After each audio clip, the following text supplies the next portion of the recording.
Hello, hello, lovely humans. Hope you're all right. Drop me a hey in the comments, maybe even an angry face, just to do a little algorithm boosting. And hopefully you should be able to see it and hear me okay. So let me know if you can or can't. For those of you who are just joining us and don't know who I am, my name's Heidi Maver. I'm the founder of EOTAS Matters, and we're doing a bit of a 5-day challenge this week. So I am inviting you to join me for 5 days, 5 nights, 5 sessions, where we have a little bit of a think about where we are in the world right now and with our families. Hello, Paula. If you're watching along live, it'll be lovely to have some comments. If you're watching along live and you're in the group and you know the people in the group, do invite them so that they can watch this video. I'm going to try and do that myself as well to see if that'll work, because I'm using StreamYard. It sometimes doesn't show people that I'm here, which is a really annoying thing. I can see I've got 2 viewers, and I know one of them is me and the other one is Paula, which is fine. I can work that way. That's absolutely fine. Good evening, Ms. Thompson. How are you? So let's just see if it'll let me tell people. It's always a bit strange now, like with the StreamYard thing, but also I needed to use this tonight because I need to share a screen with you. So yeah, let's see. We've got a couple of viewers. Let's see. If you're in the group and you want to tag people and let people know that I'm here, that will be amazing. Equally, if you're watching on replay, i.e. you're not joining us at 8 o'clock on the 12th of September, and let me know, because I can then see your comments afterwards. So it's day 2. Day 1 was a pretty simple one, to be honest. Day 1 was a let me know you're alive job. Do a bit of inviting. I can see that people have invited. We've got new members of the group. If you're brand new and you've not engaged with us before, then say hello if you wish, or not. I'm not the boss of you. You'll find that the way that we do things, or the way that I do things, is I will invite you to do things. If you don't feel comfortable, don't do it. It's, you're a grown-up. You're a proper grown-up, and you can do whatever you like. But I've put together this 5-day kind of like immersion, so that you can get a bit of a feel for the way that I do things. And then on Thursday night, I've got a very special guest with me. The lovely Kate Jones is going to join me, and we're going to share with you some top tips for surviving in a neurodivergent household. So look out for that coming, and it will be a Zoom. I will let you have a link for it, and you'll be able to book a ticket, and then you'll be able to get a replay for it. Kate and I did some work on that today, and it's going to be tip top. I'm very excited. So tonight we're going to just do a little bit of thinking and a little bit of reflection around our responses to things. So for those people who have followed my work for a while, or who have done work with me before, this might not be new territory, but it is really important stuff to get to grips with. It doesn't matter whether you're neurodivergent or not. It doesn't matter how old you are. It doesn't matter what your life experience is. Like, literally, this is probably the biggest thing I ever learned in my entire life that has really informed the way I work at home, the way I work with other people, the way I look after myself. And I, you might know that I'm a certified trauma-informed coach, and Kate, who I do a lot of work with, who I work alongside with a lot. She is a specialist in transaction analysis. She's a psychotherapist with a particular interest in nonviolent communication and trauma. And when I say trauma, I don't necessarily mean trauma, like with a capital T. So we're going to talk a little bit about that tonight, because trauma with a lowercase t, and what I like to prefer to think of it as, is stress, is probably one of the biggest drivers and the biggest challenges for parents who I come into contact with in my work. And I know that for me, as a late identified neurodivergent adult, the way that I handle stress and the way that I understand stress is probably one of the biggest influences on how I do things differently to how I used to do it. So let me frame it a little bit for you. Regardless of what your neurotype is, there is a theory called polyvagal theory, which underpins the understanding of stress and trauma response in the brain and in the central nervous system. And basically, the underpinning kind of like thinking behind this polyvagal theory, or this understanding of the stress response, is that we are evolved creatures whose part of our brain that responds to stress and stimulus is called the amygdala. But the amygdala is basically the early alarm system for our brain. Okay, so where you'll often hear it spoken about is maybe when we were cave dwellers, a saber-toothed tiger attack would our stress responses would respond, and it would flood our body with adrenaline, and then we would run. Right? As we've evolved, as we've become more evolved creatures, as our brains have evolved, as society has evolved, however you want to think of that, the amygdala has maintained that primal response. Unfortunately, the amygdala doesn't know whether you've burnt the toast or your house is on fire. It's not a gauge. It's not got a dial on it. It's just an on or off switch. Now, what happens with your amygdala is a good evening, Melanie. Your amygdala is a survival center for your brain. Okay. And your amygdala lets your central nervous system know that you're feeling threatened.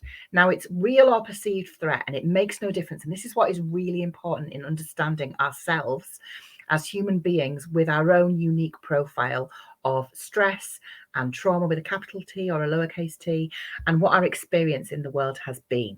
Right? So your amygdala responds to real or perceived threat, and it gives your body a kind of like an early alarm system so that you will respond in a way that feels the best way to save you in that moment. Okay.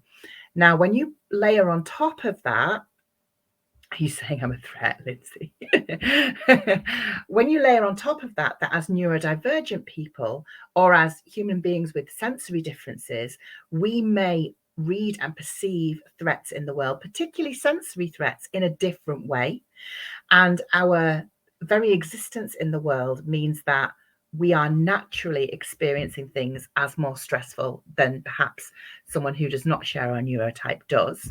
Then you can begin to understand why, for example, and I think this is a really good example, if you're someone who is in conversation with your local authority about the needs of your child, every single email that you get from the LA, it doesn't even matter what it says, you're like panicking and your heart's pounding and you're getting angry. Right? It doesn't even matter what the email says. And it's because those well-trodden pathways in your brain that are your stress response are your quickest way to a solution. So what I'm going to share with you tonight is a little bit kind of pinned into that polyvagal theory, that idea of these particular states of response. Before I show this to you, I would say that we have done a little bit of this with our Unstoppable Parent cohort. But it's something that I want to revisit with them anyway. And it's something that I think is always, always a helpful thing to look at. So this is a visual that Kate Jones did for us when we were looking at this for what does our ANS response look like? So our ANS response is our autonomic nervous system. So our automatic response, right?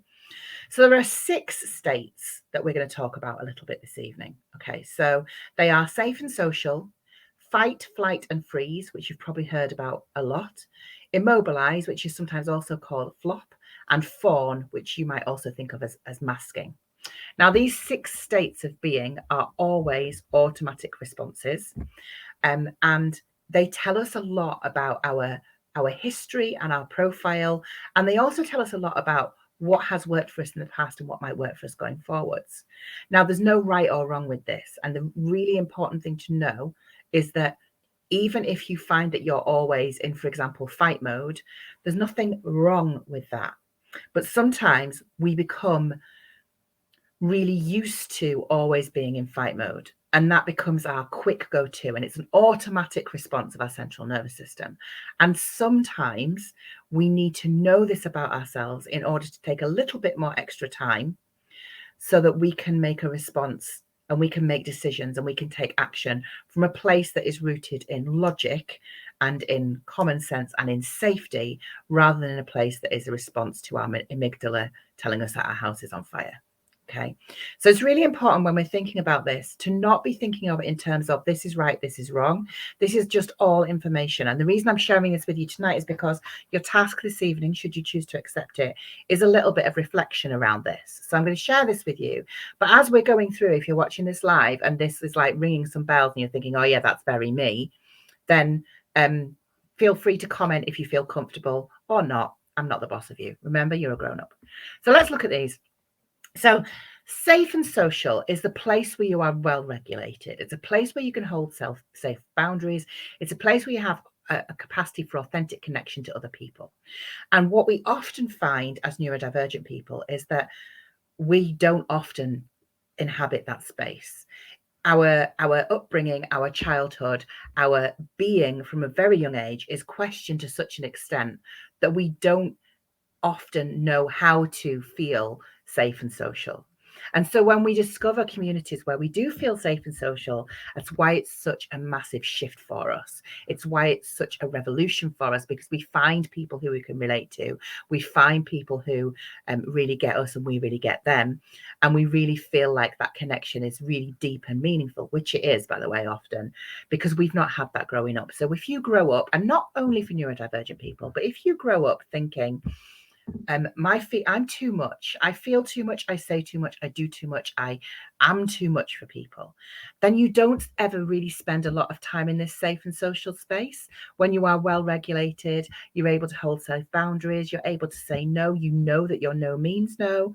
And when you're able to form meaningful connections with other people, and that has an impact on you. So sometimes you'll hear people talk about autistic people and say that we have like impairments around our social skills, or we have an incapacity for empathy. Actually, it's a different way of being. For a start off, we rarely have those difficulties when we're being social with other people who share our neurotype. But actually, what that is a bigger, clearer indication of is that throughout our lives, we have been in situations where we haven't been able to be safe and social in that way. So our social capacity is impaired by the environment as much as by our neurotype. Sharon, I'm well into this polyvagal theory at the moment. It massively rings bells for me and my family, and that's what I'm hoping for tonight. So I'm hoping you'll be able to pick and stick with me, because the task at the end will help you with a bit of reflection around that. Paula, learning that I'm not too much, but just the right amount for people that are my people. Oh my God. Yeah. So your first place, your regulated place is your safe and social. But unfortunately, many of us don't spend a lot of time there. And some of us have never even really felt like what it's like to be there. And so sometimes you'll hear like training in like managing your stress, and they'll talk about like being in your body or grounding yourself or connecting to your essence. And you're like, well, I've never really done that because it's never been safe to do that.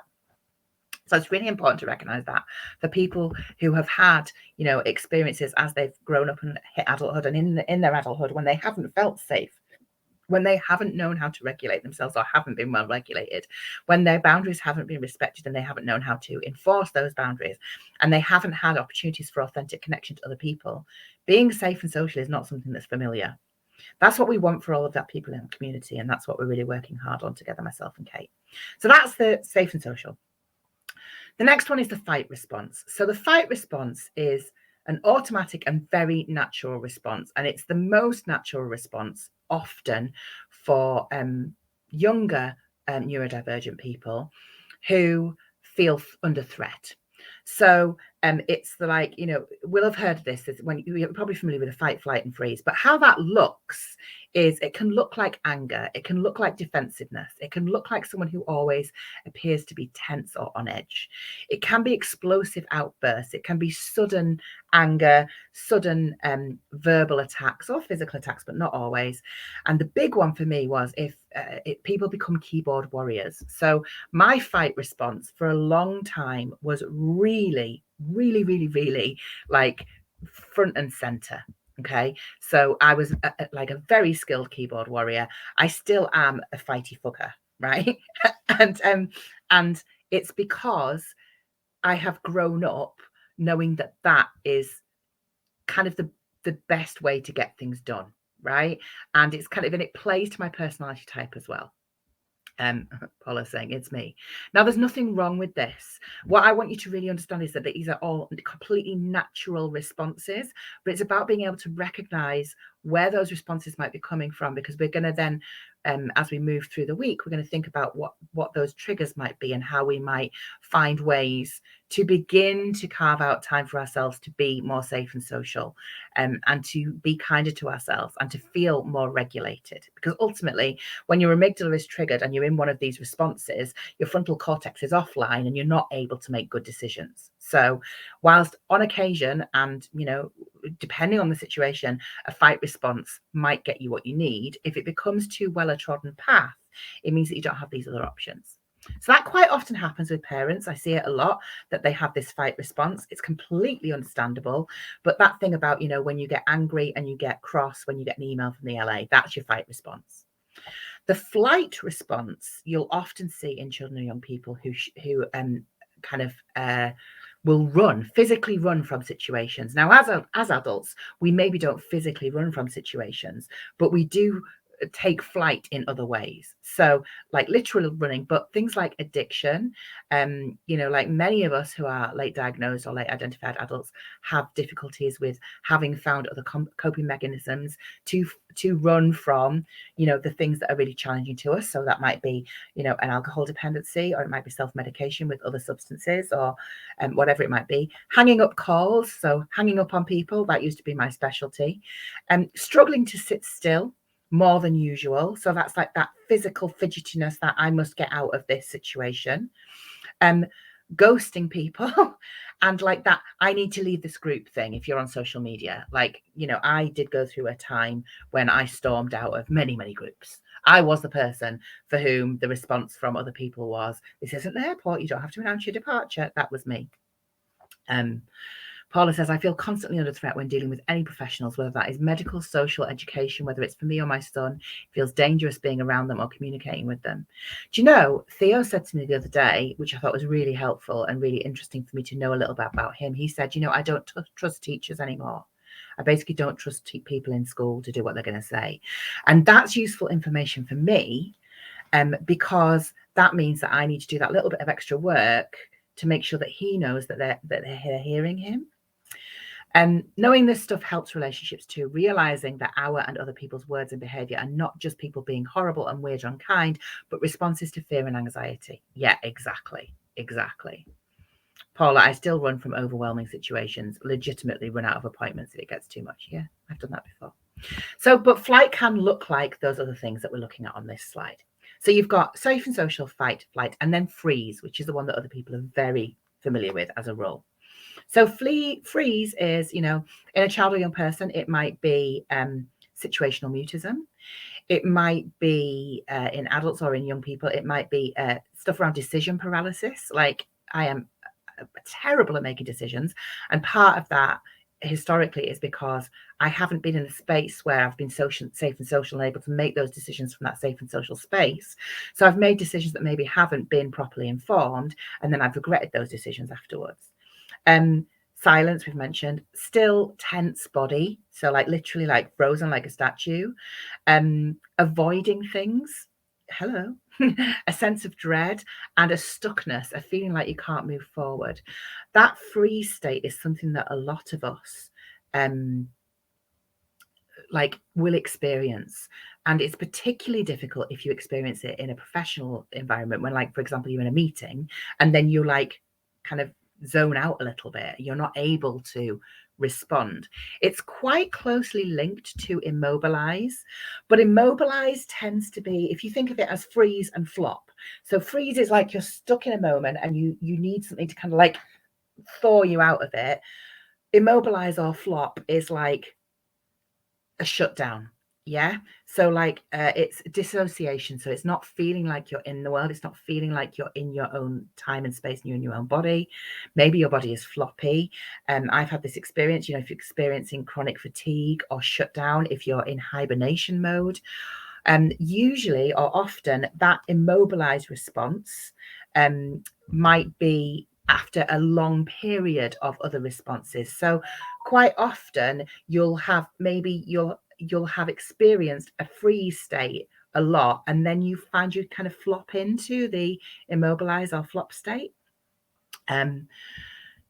Yeah, I freeze in meetings. Yeah, totally. I told my CBT therapist in our first meeting that I don't trust any professionals. I think it's valid. I think it's valid. And this is the thing that is really important to understand about yourself and other people in your household. So as we're looking at this, think about that's me, that's my partner, that's my child, like, and we're not here for like a, let's all diagnose everybody else kind of session, but we're here for a, let's come in the spirit of understanding that we're all doing our very best.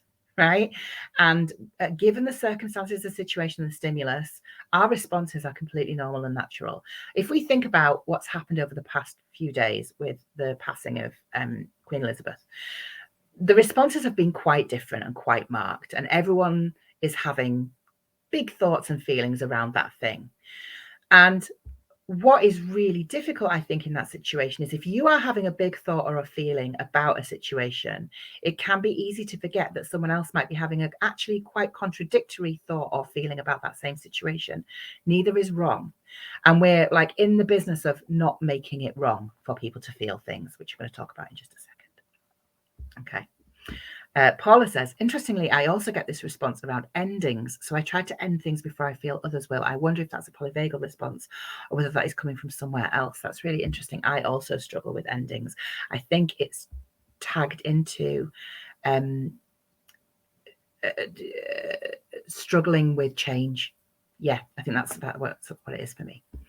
The final one is fawn. So if you're familiar with the language of autism, for example, you'll be familiar with masking. Everybody to a certain degree does an element of fawning, but when it becomes your automatic response, it can be less serving to you. So fawning behaviors, apologizing for existing or taking up space, quite often with very anxious young adults, for example, they will apologize for absolutely everything. They'll apologize before they've even opened their mouth. Taking responsibility for other people's mistakes, making things your own fault, saying yes to everything, being compulsively helpful, being a people pleaser, being anxious or fearful of other people's response, and basically being in the world and showing up in the world in a I just must not upset anyone kind of way. Now, we will all have any number of these different responses at any number of different times in the day. And there's no like, oh, I'm a fighter, I'm a fawner, I'm a immobilizer. That makes me feel like I'm a part of a car. Everybody is different, but you will find, or you will tend to find, that there will be more well-trodden paths for you, and you will have a type, and other people in your household might have a type too. So, for example, for a long time, I would say that my type, my go-to was a fight response. And I would say that my son's go-to was a freeze response. Now, what that meant was like my anger at things would like kind of add power to his frozenness, and his frozenness would throw like extra ammunition on my fight response, not to each other, but like as an entity, like facing the outside world, if that makes sense. So it's useful to understand that different people at different times in their lives and for different stimulus and in different situations will have these responses.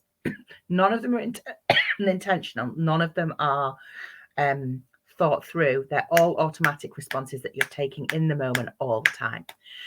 But the reason this is helpful to know is that if you understand that your central nervous system is triggered by your amygdala and that it will throw you into one of these responses, then the first thing that's helpful for is to start cutting yourself a little bit of slack and to start understanding that your feelings, your responses are completely normal and natural given the circumstances and situation and stimulus that you're facing. Doesn't mean that you're not to take responsibility for your decisions and your actions. It's just about cutting yourself a bit more slack, being a bit kinder to yourself. The second thing that it's helpful for is knowing that for other people. So like someone said earlier on, knowing that when someone is aggressive with you, aggression rarely is rooted in just wanting to hurt someone else. It's usually rooted in fear, anxiety, worry, tiredness, all of those things. So it's understanding that. So what I'm going to do is two things for you. So tonight, I'm going to encourage you to have a think about this, and I'll put up an accountability thread. Now, what I want to say to you is there's no requirement for you to share this publicly if you don't wish to.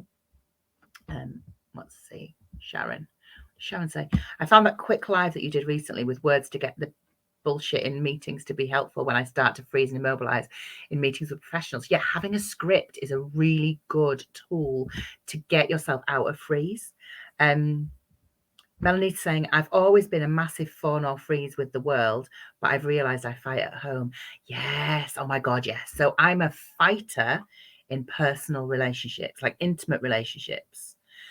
But in kind of friend relationships, I'm a fawner. So I'm a people pleaser in social groups, but I'm a feisty fucker in intimate relationships. Right. And it's all played out. I know this because of, the work that I've done around understanding my own trauma with a capital T and with a lowercase t. So what I would really like you to do, and I'll put up an accountability thread. Now you can respond to this in any way you wish. The only thing you've got to do to get your little ticket to say they did day 2 is to make it to the end of the video. And I will give you a word at the end of the video to type into the comments to let me know that you've watched this to the end. Okay. But if you would like to share a little more, then the things that I'm going to ask you to share this evening, or to reflect on and share if you wish. Okay, that's the deal. And there's no requirement. And equally, if you want to, then that would be lovely too. This is also an opportunity to, if people share, for you to see that other people are having similar thoughts and feelings and experiences as you are. So your check-in tonight, your accountability thread is going to say this to you. It's going to say, watch and check in on today's video, which is a whistle-stop tour of polyvagal responses, which we've done. The reflection exercise questions, which you can do on your own just by thinking, or can actually have a sit down with a piece of paper and a pen or not, is first one. What do you think most commonly are your go-to responses? Remembering that they're natural. We don't want to attach any blame to this. This is not an opportunity for you to find a stick to beat yourself with. Oh my God, all I ever do is immobilize. What's the matter with me? That's not what this is about. This is a self-awareness exercise, right? So what are your most common responses? There may be more than one. What are you noticing about how those responses might be different in different situations? So like Melanie said, she's a fight at home, but she's a fawn or freeze when she's out in the world. What about the other people that you share your life with? What about the other people in your house? What do their stress responses look like more commonly? Like, how does that play out for you? So have you got a child or young person in your home who, for example, is a freezer? Or maybe if they're in shutdown, they're actually in full-on flop and they're immobilized. Or maybe you've got someone in your inner circle in your home who is a really like calm influence, and maybe they spend a lot of time in their safe and social space.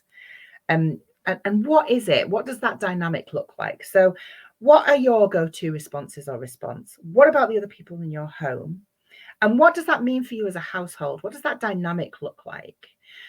So for example, if you have got a safe and social person in your home, whether they're neurodivergent or not, like what buttons does that press with you, right? Because that in itself can be kind of like something that brings up a response in you. So for example, it could be that having someone around you who's safe and social and secure and measured all the time can really piss you off if you're someone who's used to rah, rah, rah, rah, rah, get things done, right?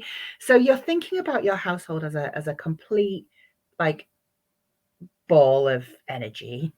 I don't know what you're going to, but what does that look like for you as you and your family? What are your responses? What are the responses like from the other people in your household? And what does that dynamic look and feel like? What is that making you think of? And here's the last bit of the task. What kindness can you bring to that for yourself and the other people in your home tonight? So, something, the kind of like the prompt for it is, my responses are most commonly this. The other people in my household's responses are most commonly this. That means this for us as a household. And what I'm reminding myself of is this, right? So for example, for me, it might be my most common response in my household currently is fight or immobilize. And I swing between the two. Although I am learning to be safe and social much more. Not learning to, I am feeling that I am able to be in that space more frequently. But that's because we're out of like the major trauma. My son's responses have shifted.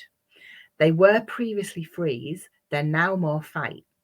And you know what? I'm kind of pleased, because that means that he's like back in like initial, like not even like it. In many ways, that fight response is a healthier response for him than freezing or immobilizing or fawning. Okay. But what that means in our home is that he's in that space sometimes where he is quite angry, and I'm in that space quite often where I don't have the energy. So the dynamic for us can be quite tricky. So that's what it's telling me about our family. And what I want to remind myself of in that moment is what's really important for me right now is to remind myself of how far we've come. Because 12 months ago, I was in fight and he was in immobilize. And we had no calmness in our house. So the thing I want to remind ourselves of is us, me and him, and me specifically, is how far we've come, and really pour some kindness on that. So if you're framing that, what do you want to remind yourself of? It can be anything. It doesn't even have to be you don't have to dress it up and make it nice. It can be a thing that you're reminding yourself of that is cross. That's fine. That's fine. We're all about the rage energy here. I'm the most calm one here. Send help. Do you know? And often rage is absolutely the appropriate response. So this isn't about, oh, I shouldn't be fighting, I shouldn't be flying, I shouldn't be freezing, I shouldn't be fawning, I shouldn't be immobilizing, I should always be safe and social. That's not practical for human beings. This is information for you. Okay, so if you've made it to the end of tonight's video, congratulations, you've been with me for 30 minutes. I hope this has been helpful. And your thing to type in the comments is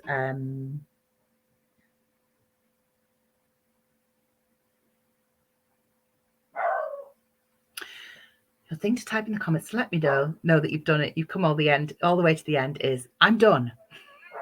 Okay, here, I'm done. Let me know you've watched to the end of the video by commenting I've done. The accountability post will go up and it will tell you to come and do that. Watch the video to the end and comment with the phrase that I give you at the end.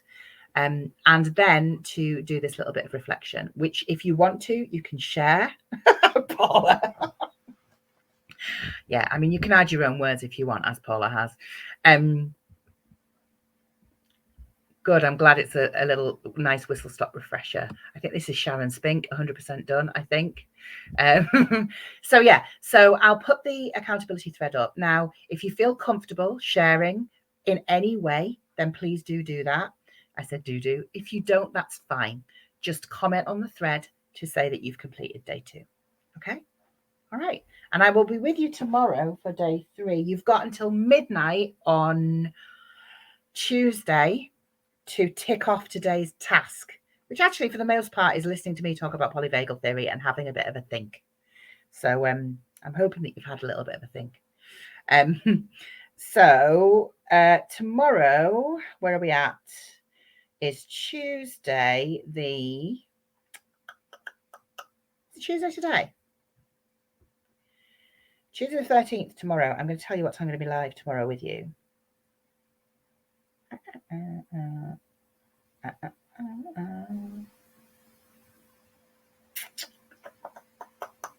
Tomorrow, I will be live with you at 3 p.m. Okay? 3 p.m. tomorrow. If you feel like you've missed one, go back into the group, just search day 1 or search challenge, and you'll see the earlier challenge. The one from yesterday, Lindsay, you've got until midnight tonight to complete, and then you've got until midnight tomorrow night to complete today's. And if you go and watch yesterday's, you'll see why you want to take part, because there are prizes galore. So tomorrow I will be live with you at 3 p.m. For day 3, which is Tuesday. Then day 4 is Wednesday. Then day 5 is my workshop with Kate Jones, which is a free workshop, which I will pop information in about very soon. I hope this has been helpful to you. This will be a good time for you to say, yes, this has been super helpful. Affirm me. But regardless, go and do that work or not. Go and have those thinks or not. Share what comes to mind or not.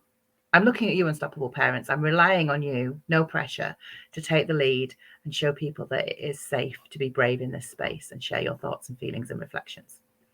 Okay, I will see you tomorrow at 3:00 for day 3. Yeah, see you then. Bye.